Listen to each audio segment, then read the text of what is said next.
महाराजगंज लिए चलते हैं। सीएम योगी आदित्यनाथ पहुंच चुके हैं और इस वक्त सीएम का संबोधन हो रहा है। प्रश्रय देती थी, उत्तर प्रदेश में अराजकता को बढ़ावा देती थी, उत्तर प्रदेश को परिवारवाद की जागीर मान करके उत्तर प्रदेश को अराजकता की आग में झोंकने का कार्य कर रही थी।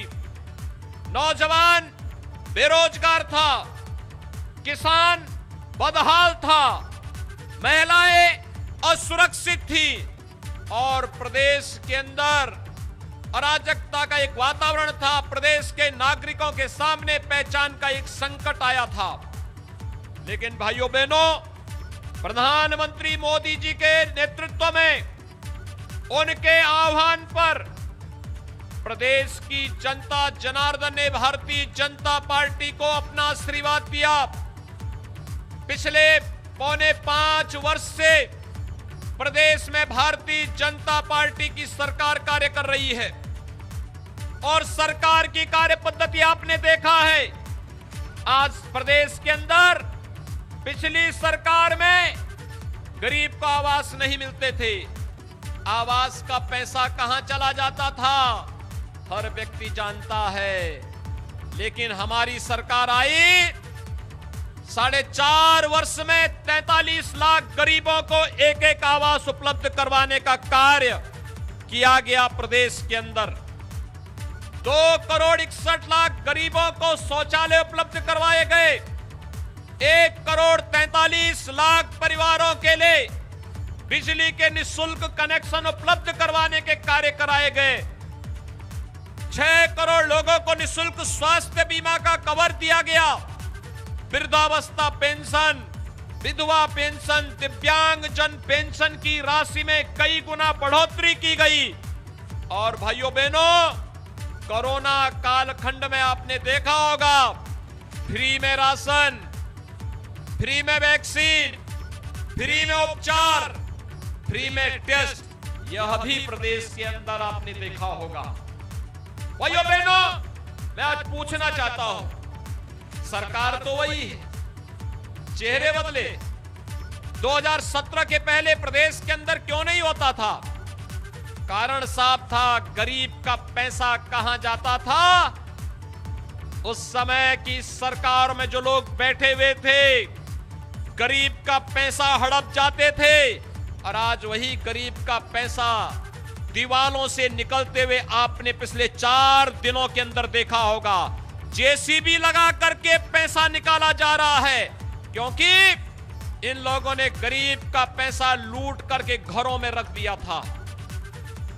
ये गरीब को न मकान देते थे, न शौचालय की सुविधा देते थे, न स्वास्थ्य की 5 लाख रुपए की आयुष्मान भारत की सुविधा उपलब्ध कराते थे, न उपचार की व्यवस्था करते थे और न ही किसी भी प्रकार की अन्य सुविधा, न फ्री में राशन, न फ्री में वैक्सीन। इंसेफ्लाइटिस जैसी बीमारी से हजारों मौतें होती थी, लेकिन कोई पुरसा हाल नहीं था। भाइयों बहनों, आज तो इन सभी प्रकार की सुविधा का लाभ जनता जनार्दन को मिलता हुआ दिखाई दे रहा है। और आज मैं इसीलिए आपसे कहने के लिए आया हूं कि भाइयों बहनों, भारतीय जनता पार्टी ने जो कहा सो करके दिखाया है, जो कहा सो करके दिखाया है। चाहे वह गरीब कल्याणकारी योजनाओं का हो, हाईवे का हो, या फिर स्वास्थ्य की सुविधाओं का हो, या फिर गरीब को मिलने वाली अन्य योजना का लाभ का। भारतीय जनता पार्टी ने जो कहा, गरीब कल्याणकारी योजनाओं का हो या विकास की योजनाओं का, उनको पहुंचाने का कार्य तो किया ही किया। लेकिन साथ साथ भारतीय जनता पार्टी ने राष्ट्रीय सुरक्षा के मुद्दे पर जो कहा था कि कश्मीर से धारा 370 हटाएंगे, कश्मीर से धारा 370 हटा करके भारत के प्रत्येक नागरिक को कश्मीर में जाकर के अगर आप चाहेंगे तो वहां पर मकान खरीद सकते हैं। इससे पहले सुविधा नहीं थी। 2019 से पहले यह सुविधा कश्मीर का नागरिक भारत के अंदर कहीं भी जमीन और मकान खरीद सकता है। लेकिन भाइयों बहनों, अगर प्रेम सागर पटेल चाहते कि कश्मीर और श्रीनगर में मकान लेना है, नहीं खरीद सकते थे। लेकिन अब उनको स्वतंत्रता हो गई है, वे कश्मीर में मकान भी खरीद सकते हैं और चुनाव भी लड़ सकते हैं। भाइयों बहनों, देश के नागरिकों को इस सम्मान दिया किसने? भारतीय जनता पार्टी 1952 से कहती थी कि कश्मीर में धारा 370 आतंकवाद की जड़ है। ये धारा 370 आतंकवाद की जड़ है और भारतीय जनता पार्टी इसके खिलाफ, भारतीय जनसंघ और भारतीय जनता पार्टी इसके खिलाफ लड़ती रही। डॉक्टर श्यामा प्रसाद मुखर्जी ने नारा दिया था, एक देश में दो विधान, दो प्रधान और दो निशान नहीं रहेंगे, नहीं रहेंगे। कांग्रेस आतंकवाद की जड़ इस धारा 370 को बलवित पोषित करती रही। लेकिन जैसे ही मोदी जी को अवसर मिला, मोदी जी ने कश्मीर से धारा 370 को सदैव के लिए समाप्त कर दिया। भाइयों बहनों, इससे पहले के चुनाव जब आते थे, इससे पहले के चुनाव जब आते थे, उन चुनाव में एक नारा गूंजता था, एक ही नारा गूंजता था कि रामलला हम आएंगे, मंदिर वहीं बनाएंगे। लेकिन मीडिया के लोग हम लोगों के चिढ़ाते थे, कहते थे कि आप ये तो बोलते हैं लेकिन तिथि नहीं बताएंगे।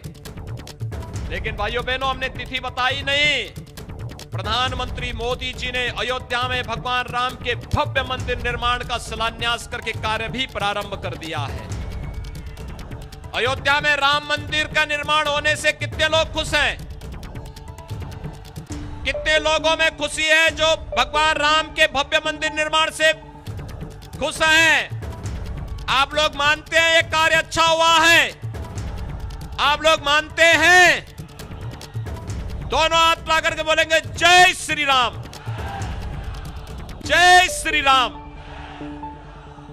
क्या ये काम कांग्रेस करती? क्या ये काम समाजवादी पार्टी करती? क्या ये काम मोहन जी करती?